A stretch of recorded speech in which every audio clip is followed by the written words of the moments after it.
Espacios vividos. La pasada dana, el 29 de octubre, que causó estragos en la zona, sobre todo de Valencia, nos dejó muchas preguntas. Una de ellas es, ¿podría pasar algo así aquí, en Aragón, en Zaragoza? Para sacarnos de dudas, hoy tenemos con nosotros a Paco Pellicer, nuestro profesor de Geografía. Bienvenido, Paco. Hola, buenos días, muchas gracias. Bueno, el tema de las inundaciones obviamente nos preocupa, cada cierto tiempo sale otra vez a la palestra, en esta última ocasión, como decíamos, lamentablemente por esa dana que en Valencia ha causado víctimas mortales y grandes destrozos. Sí, siempre nos acordamos de Santa Bárbara cuando llueve y después nos olvidamos. Entonces, si hacemos una gráfica del volumen de noticias o de consultas al SAI, al sistema de alerta de la Confederación, y lo comparamos con el nivel que alcanzan las aguas, pues las gráficas corren paralelas. Hay mucha atención cuando se está produciendo el evento, pero muy poca entre tanto. Pues yo ayer tuvimos una reunión de gente muy interesante y hablábamos cada uno con distintos enfoques. Yo decía que las crecidas, hay que prepararse frente a las crecidas durante las sequías. En estos periodos, a veces largos, que hay entre un evento catastrófico y otro, son buenos momentos para pensar, estudiar, analizar qué es lo que ha pasado, hasta dónde ha llegado el agua, cuál era la energía que llevaba el agua, cuál era el caudal, cómo se ha modificado el cauce. Todas esas cosas hay que tenerlas bien estudiadas y analizadas, sobre todo pensando en la prevención de la siguiente. Porque sabemos que estos ciclos se repiten, con toda seguridad sabemos que va a haber inundaciones, con toda la incertidumbre de que no sabemos cuándo. Claro, sabemos que estos eventos se van a repetir y además nosotros en Zaragoza, el Valle del Ebro, al ser un valle, es inundable. Claro, es un valle que además tiene una cuenca superior de 40.000 kilómetros cuadrados, en las que hay montañas, hay ríos importantes, que una cosa, si llueve en la Cantábrica, viene el Ebro crecido, pasa por Logroño crecido, pero si no ha habido unas fuertes precipitaciones mientras tanto en los Pirineos, pues el río Aragón viene bajito y no pasa nada. Si viene el Ebro bravo y el Aragón nos trae aguas de fusión de nieve y de lluvia que ha caído encima de esta nieve y se acumula todo, la fusión y la lluvia recién caída, el Aragón baja hecho una fiera, se junta con el Ebro que ya viene crecido desde Cantabria porque ha llovido mucho y a partir de ahí, de esta confluencia, está entre Navarra y La Rioja, pues ya desde la estación de Castejón y de Tudela nos avisan. Dice, ojo, que viene una crecida importante. Y nos dicen pues cuál es la altura, la velocidad, los caudales que tiene en estas estaciones de aforo, que es donde se miden los caudales. A partir de estas alertas que ya nos dan desde Cuenca arriba, en Zaragoza normalmente pues tenemos 2 días y medio, 3 días, hasta que llega la crecida. Hay que decir que cada crecida es diferente. Depende de las condiciones del medio, de si ha llovido más antes y menos, si hay más agua en el suelo, si hay menos, el momento de los cultivos, la estación del año. Todo hace que cada crecida sea diferente. Es como las personas, nos parecemos, todos tenemos cara y ojos, pero cada uno tenemos nuestra particularidad y nos distinguimos por ello.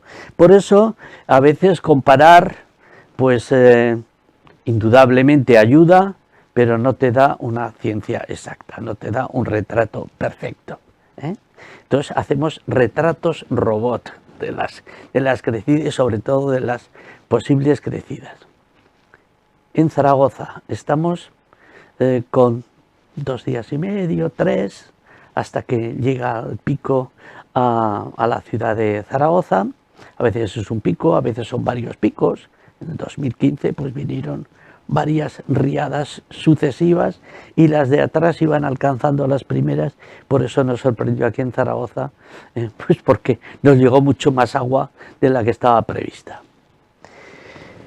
Esto es una ventaja grande porque para empezar tenemos un sistema de conocimiento en el que hay puntos de registro, todo esto forma una red, toda esta información llega a la Confederación, hay unos modelos que tratan esta información y además la transmiten de una manera abierta, pública e inmediata a todo el mundo. Todos sabemos que entramos en el SAI de la Confederación Hidrográfica y en cualquier momento podemos saber los caudales que circulan en un momento determinado y la previsión de más o menos. Bien, esto hace que el Ebro se diferencie mucho pues, de la cuenca del Turia y el Barranco del Pollo y todos estos. Es distinto. Por eso hay que saber geografía. En el Levante español, para empezar, pues tenemos unas cuencas mucho más cortas, muy escarpadas, próximas al nivel de base del mar, y además las precipitaciones suelen tener origen, las precipitaciones intensas, las danas, suelen tener origen en un mar recalentado. Este año teníamos 25 grados el agua del Mediterráneo, era sopa, y si se embolsa en altura una penetración de aire frío, entonces eso provoca una inestabilidad y unas precipitaciones de extrema intensidad. Eso unido a que las cuencas son muy abruptas y son barranqueras, todo esto hace que originalmente pues tuviéramos en grandes cauces de dimensiones muy grandes y unas llanuras de inundación que prácticamente ocupaban todo el espacio. Bien, en Zaragoza tenemos un río que se desborda y que puede alcanzar 3 kilómetros de anchura, pero las aguas vienen mucho más calmadas porque toda la llanura de inundación, aguas arriba de Zaragoza, va desgastando, disipando la energía del agua y esto hace que lleguen más suaves, sean menos peligrosas. Hay otro tipo de inundación en Zaragoza que son las lluvias torrenciales que caen en pequeños barrancos, el Barranco de la Muerte, por ejemplo, en el que pues pueden caer unas trombas de agua localizadas y que pueden bajar muy rápidamente. Hasta ahora no estamos hablando más que de un peligro. Si es solo un peligro, no hay riesgo. El riesgo viene cuando añadimos una exposición en esa cuenca, por ejemplo, cuando en el Barranco de la Muerte, hasta que no se construye pues, Puerto Venecia y todo lo que hay más abajo, pues era un barranco que inundaba y no pasaba nada, no había riesgo. ¿Cuándo hay riesgo? Cuando exponemos bienes a pueden ser establecimientos comerciales, pueden ser cultivos, viviendas, colegios, cuando se construye en zonas inundables. Pero hay otro elemento que todavía cualifica más esto, que es la vulnerabilidad. No es lo mismo una nave para guardar los aperos de labranza en el campo que un colegio dispuesto transversalmente a un barranco que hasta ahora pasaba y no ocurría nada, pero que ahora cuando hemos expuesto una cosa tan vulnerable como un colegio, como nuestros niños, ¿hay algo más vulnerable que eso? Después, las vidas de los niños, lo primero. Por eso tenemos que hacer una reflexión importante sobre este concepto del riesgo. Pero vamos al Ebro, que ya nos anuncian que viene una crecida importante. Hablamos de que no es como en Valencia, va a subir poco, y hay un cierto riesgo de que algunas partes de la ciudad se inunden. Ahora hay que tener en cuenta los caudales, la velocidad y la frecuencia de estos, digamos, cómo se repiten estos eventos, que llamamos el periodo de retorno. Bien, buena parte de nuestra ciudad, casi un tercio, todo lo que es el Actur, fundamentalmente por centrarnos hay otras zonas también, pero fundamentalmente en el Actur, pues ahí tenemos casi 100.000 personas habitando en zona inundable. Dice, oye, qué catástrofe. Dice, no, vamos a ver, no cunda el pánico, no queremos alarma. Yo ayer hablaba con uno de nuestros mayores expertos en temas de inundaciones y demás del río, con Alfredo Ollero, y le preguntaba, digo, bueno, ¿y tú vives en zona inundable? Y dice, sí. Dice, ¿por qué? Sin riesgo no podemos vivir, el riesgo cero no existe. Tenemos que hacer una cultura del riesgo, tenemos que saber vivir, tenemos que estar preparados, tenemos que... Dice, y en ese caso, dice, pues podemos asumir un cierto riesgo porque el riesgo cero no existe. De hecho, nosotros hablamos también con Alfredo Ollero hace unos días sobre esa posibilidad que tenemos de, al tener esas construcciones en zonas inundables, pues de que se inunden, de que suba el agua, y lo que hay que hacer es una educación, ¿no? Estar preparados para saber qué hacer, porque cuando en Valencia hemos visto mucha gente se fue a por el coche, así fallecieron muchas personas, no sabían exactamente, la verdad que yo no sé si recibiera una alerta, tampoco sé qué tendría que hacer. Sí. Hay cosas frente a este riesgo, hay cosas que podemos hacer, como es la creación de infraestructuras de defensa. En Zaragoza, gracias a Dios, aprovechando que se celebra una expo, desarrolló un plan de acompañamiento en el que se hizo el plan de riberas. Y el plan de riberas, una de las cosas, el primer principio era, hay que dejar pasar el agua, hay que ampliar el cauce, hay que facilitar el paso del agua. Segundo, hay que proteger a las personas. Y entonces se creó toda una serie de muros de defensa que todas estas partes, desde Badorrey hasta Juslibol, pues hay un muro de defensa que incluso en el 2009, con las últimas obras que se hicieron del plan de la Expo, y aprovechando los fondos FEIL, los famosos fondos Zapatero que llamábamos entonces, pues con eso se pudieron ejecutar algunas de las obras que todavía dieron más seguridad a Zaragoza. Por ejemplo, se construyó un muro que va de Juslibol hasta la zona del Parque del Agua, que se elevó 3 metros sobre el muro que había anterior. Y decían, no, esto es para gastar más dinero, para más negocio, para más... Y dije, no, es que esto es inundable. Y la gente a la que le decía que era inundable se reían de mí y me maltrataban, me decían, esto es porque lo que queréis es negocio y obra. Y dije, no, esto es inundable. Y dije, va a ser inundable. Bueno, en el 2015, con la crecida del 2015, el agua de estos 3 metros que se había realzado el muro, se quedó a 1 metro. Es decir, que con las condiciones previas a 2008, a 2009, en el 2015, en el 2018 y en el 2021, el Actur se habría inundado.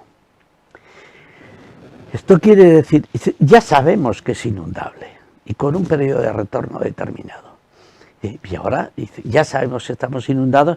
¿Cómo es la inundación? Es con aguas rápidas que destruyen, es simplemente que sube el nivel del agua pero con poca energía. Eso es muy importante. Y dice, pero al inundarse, ¿qué es lo que pasa? Dice, si solamente son 20 centímetros, 40 centímetros.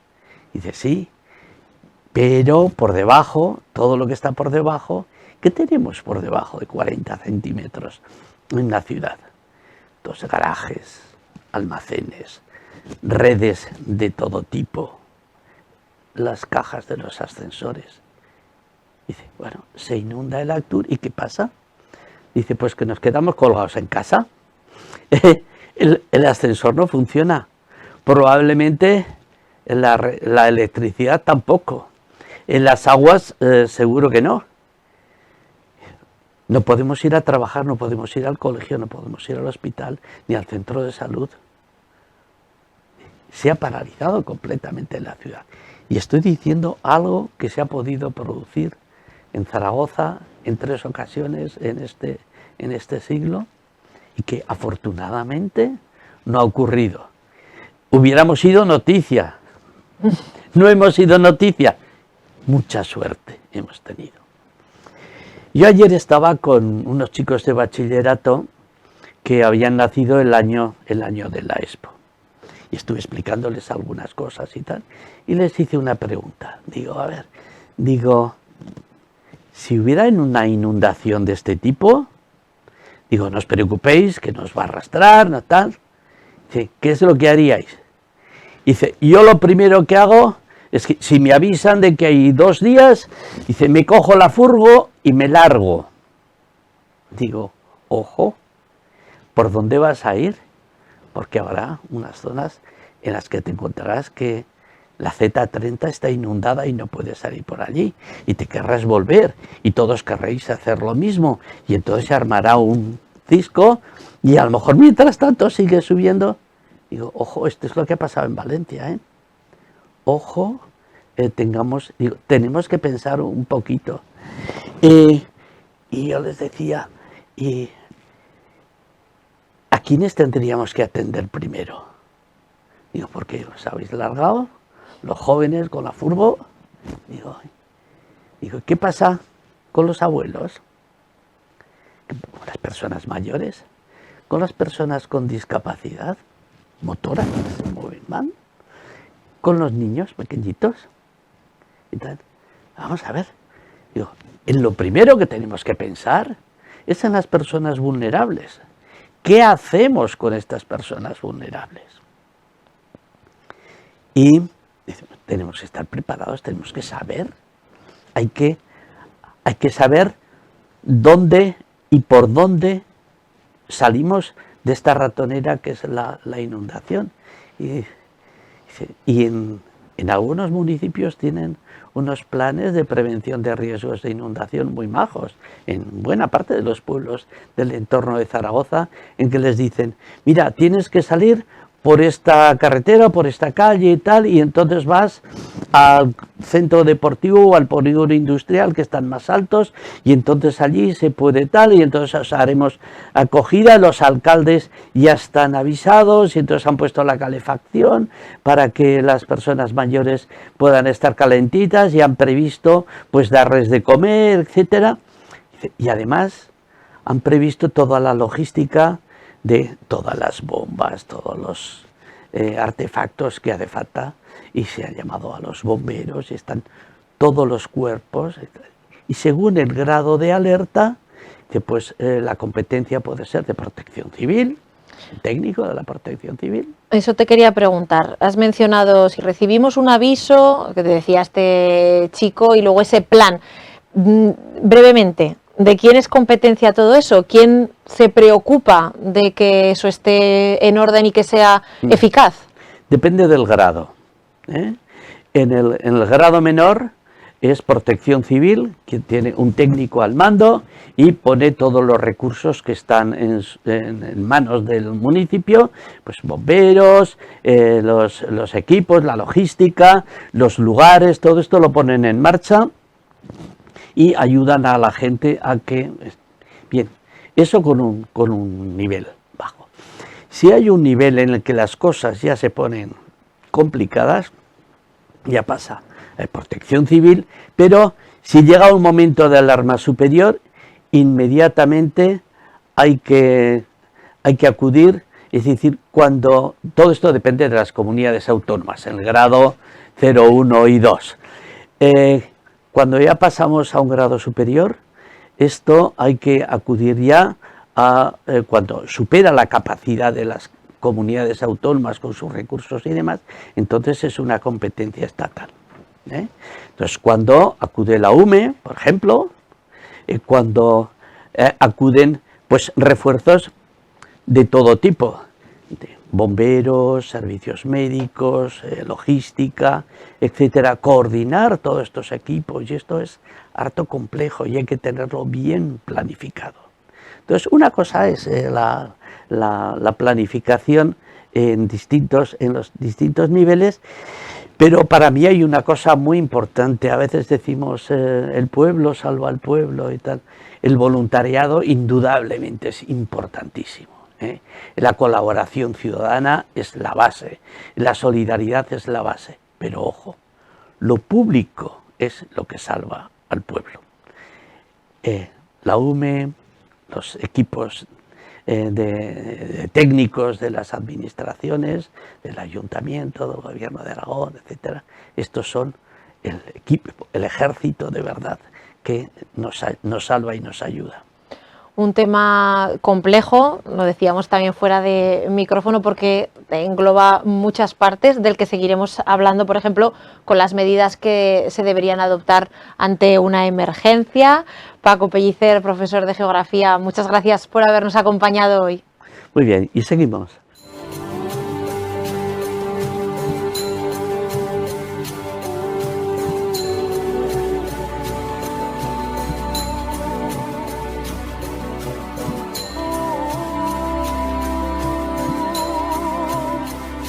Espacios vividos.